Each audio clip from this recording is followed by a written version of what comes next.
दानि खोथा फरेस्ट रेन्जआव कालि फुजानि सोमोन्दै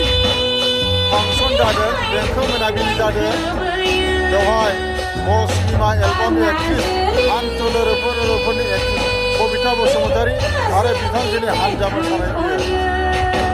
बे रायजोफोर लोगोफोर बिथांमोननि मोसानायखौ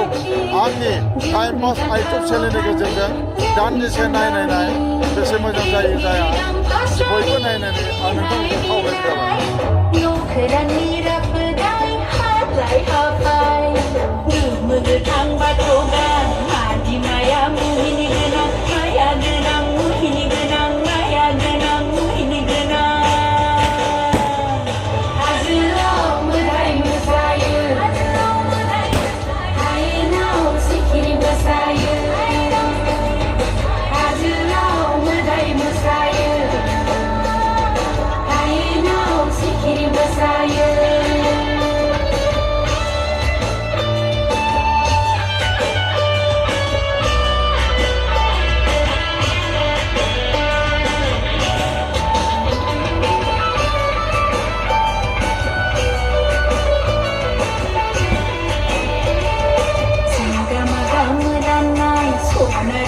गलायनाय दै साजिरि हाजो सेरफां उरि बिलाइ